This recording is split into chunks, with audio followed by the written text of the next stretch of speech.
आप सल्लल्लाहु अलैहि वसल्लम ने फरमाया कि तमाम आमाल का दारो मदार नीयत पर है और हर अमल का नतीजा हर इंसान को उसकी नीयत के मुताबिक ही मिलेगा। बस जिसकी हिजरत दौलत दुनिया हासिल करने के लिए हो या किसी औरत से शादी की गर्ज हो, बस उसकी हिजरत उन्हीं चीजों के लिए होगी जिनके हासिल करने की नीयत से उसने हिजरत की है। एक शख्स हारिस बिन हिशाम नामी ने नबी करीम सल्लल्लाहु अलैहि वसल्लम से सवाल किया था कि या रसूल अल्लाह, आप पर वही कैसे नाजिल होती है? आप सल्लल्लाहु अलैहि वसल्लम ने फरमाया कि वही नाजिल होते वक्त कभी मुझको घंटी की सी आवाज़ महसूस होती है और वही की ये कैफियत मुझ पर बहुत शाक गुजरती है। जब ये कैफियत ख़त्म होती है तो मेरे दिलो दिमाग पर उस फरिश्ते के ज़रिया नाजिल शुदा वही महफूज हो जाती है। और किसी वक्त ऐसा होता है कि फरिश्ता बेशक्ल इंसान मेरे पास आता है और मुझसे कलाम करता है, बस मैं उसका कहा हुआ याद रख लेता हूँ। आयशा रज़ी अल्लाह अन्हा का बयान है कि मैंने सख्त कड़ाके की सर्दी में नबी करीम सल्लल्लाहु अलैहि वसल्लम को देखा है कि आप सल्लल्लाहु अलैहि वसल्लम पर वही नाजिल हुई और जब उसका सिलसिला मौकूफ हुआ तो आप सल्लल्लाहु अलैहि वसल्लम की पेशानी पसीने से शराबूर थी। नबी करीम सल्लल्लाहु अलैहि वसल्लम पर वही का इब्तदाई दौर अच्छे सच्चे पाकीज़ा ख्वाबों से शुरू हुआ। आप सल्लल्लाहु अलैहि वसल्लम ख्वाब में जो कुछ देखते वो सुबह की रोशनी की तरह सही और सच्चा साबित होता। फिर मैं जानिब कुदरत आप सल्लल्लाहु अलैहि वसल्लम तन्हाई पसंद हो गए और आप सल्लल्लाहु अलैहि वसल्लम ने गारे हिरा में खलवत नशीनी इख्तियार फरमाई और कई कई दिन और रात वहाँ मुसलसल इबादत और याद इलाही व जिक्र फिक्र में मशगूल रहते। जब तक घर आने को दिल न चाहता तोशा हमरा लिए हुए वहाँ रहते। तोशा ख़त्म होने पर ही अहलिया मोहतरमा खदीजा रज़ी अल्लाह अन्हा के पास तशरीफ़ लाते और कुछ तोशा हमरा लेकर फिर वहाँ जाकर खलवत गुज़ी हो जाते। यही तरीका जारी रहा यहाँ तक कि आप सल्लल्लाहु अलैहि वसल्लम पर हक मुनकशिफ हो गया और आप सल्लल्लाहु अलैहि वसल्लम गारे हिरा ही में क़याम पजीर थे कि अचानक जिब्राईल अलैहिस्सलाम आप सल्लल्लाहु अलैहि वसल्लम के पास हाजिर हुए और कहने लगे कि ए मोहम्मद पढ़ो। आप सल्लल्लाहु अलैहि वसल्लम फरमाते हैं कि मैंने कहा कि मैं पढ़ना नहीं जानता। आप सल्लल्लाहु अलैहि वसल्लम फरमाते हैं कि फरिश्ते ने मुझे पकड़कर इतने जोर से भेजा कि मेरी ताकत जवाब दे गई। फिर मुझे छोड़कर कहा कि पढ़ो। मैंने फिर वही जवाब दिया कि मैं पढ़ा हुआ नहीं हूं। इस फरिश्ते ने मुझको निहायत ही जोर से भेजा कि मुझको सख्त तकलीफ महसूस हुई।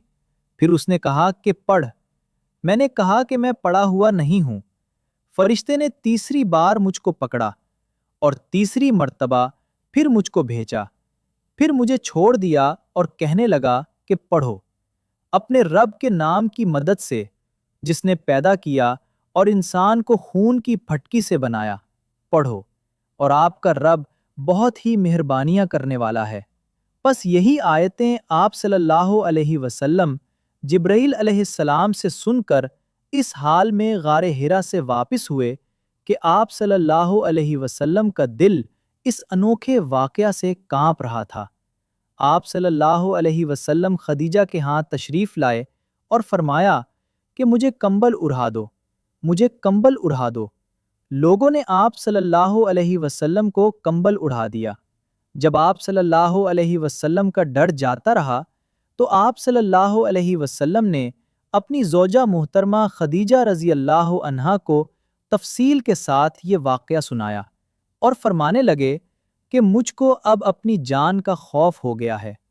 आप सल्लल्लाहु अलैहि वसल्लम की अहलिया मुहतरमा खदीजा रज़ी अल्लाह अन्हा ने आप सल्लल्लाहु अलैहि वसल्लम की ढारिस बंधाई और कहा कि आपका ख्याल सही नहीं है। अल्लाह की कसम, आपको अल्लाह कभी रुस्वा नहीं करेगा। आप तो अखलाक फाजिला के मालिक हैं। आप तो कुंबा परवर हैं। बेकसों का बोझ अपने सर पर रख लेते हैं। मुफलिसों के लिए आप कमाते हैं। मेहमान नवाजी में आप बेमिसाल हैं और मुश्किल वक्त में आप अम्रे हक का साथ देते हैं। ऐसे औसाफ़े हुस्ना वाला इंसान یوں بے وقت ذلت و خواری کی موت نہیں پا سکتا۔ پھر مزید تسلی کے لیے خدیجہ رضی اللہ عنہا آپ صلی اللہ علیہ وسلم کو ورقہ بن نوفل کے پاس لے گئیں، جو ان کے چچا زاد بھائی تھے اور زمانہ جاہلیت میں نصرانی مذہب اختیار کر چکے تھے اور عبرانی زبان کے کاتب تھے۔ چنانچہ انجیل کو بھی حسب منشائے خداوندی عبرانی زبان میں لکھا کرتے تھے۔ انجیل سریانی زبان میں نازل ہوئی تھی، پھر اس کا ترجمہ عبرانی زبان میں ہوا۔ ورقہ اسی کو لکھتے تھے۔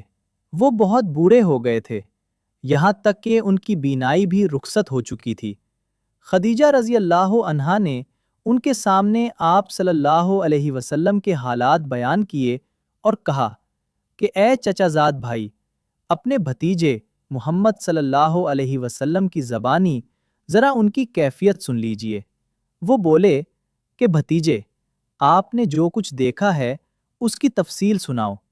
چنانچہ آپ صلی اللہ علیہ وسلم نے از اول تا آخر پورا واقعہ سنایا، جسے سن کر ورقہ بے اختیار ہو کر بول اٹھے کہ یہ تو وہی ناموس معزز رازدان فرشتہ ہے جسے اللہ نے موسیٰ علیہ السلام پر وحی دے کر بھیجا تھا۔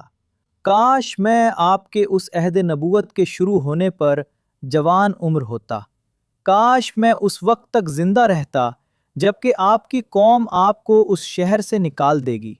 رسول اللہ صلی اللہ علیہ وسلم نے یہ سن کر تعجب سے پوچھا کہ کیا وہ لوگ مجھ کو نکال دیں گے، حالانکہ میں تو ان میں صادق و امین و مقبول ہوں؟ ورقہ بولا، ہاں یہ سب کچھ سچ ہے، مگر جو شخص بھی آپ کی طرح امر حق لے کر آیا، لوگ اس کے دشمن ہی ہو گئے ہیں۔ اگر مجھے آپ کی نبوت کا وہ زمانہ مل جائے تو میں آپ کی پوری مدد کروں گا۔ مگر ورقہ کچھ دنوں کے بعد انتقال کر گئے۔ پھر کچھ عرصہ تک وحی کی آمد موقوف رہی۔ آپ صلی اللہ علیہ وسلم نے وحی کے رک جانے کے زمانے کے حالات بیان فرماتے ہوئے کہا کہ ایک روز میں چلا جا رہا تھا کہ اچانک میں نے آسمان کی طرف ایک آواز سنی، اور میں نے اپنا سر آسمان کی طرف اٹھایا، کیا دیکھتا ہوں کہ وہی فرشتہ جو میرے پاس غار حرا میں آیا تھا، وہ آسمان و زمین کے بیچ میں ایک کرسی پر بیٹھا ہوا ہے۔ میں اس سے ڈر گیا، اور گھر آنے پر میں نے پھر کمبل اوڑھنے کی خواہش ظاہر کی۔ اس وقت اللہ پاک کی طرف سے یہ آیات نازل ہوئیں، اے لحاف اوڑھ کر لیٹنے والے، اٹھ کھڑا ہو اور لوگوں کو عذاب الہی سے ڈرا، اور اپنے رب کی بڑائی بیان کر، اور اپنے کپڑوں کو پاک صاف رکھ، اور گندگی سے دور رہ۔ اس کے بعد وہی تیزی کے ساتھ پے در پے آنے لگی۔ اس حدیث کو یحییٰ بن بکیر کے علاوہ لیث بن سعد سے عبداللہ بن یوسف اور ابو صالح نے بھی روایت کیا ہے، اور عقیل کے علاوہ زہری سے حلا بن رواد نے بھی روایت کیا ہے۔ یونس اور معمر نے اپنی روایت میں لفظ فوادہ کی جگہ بوادرہ نقل کیا ہے۔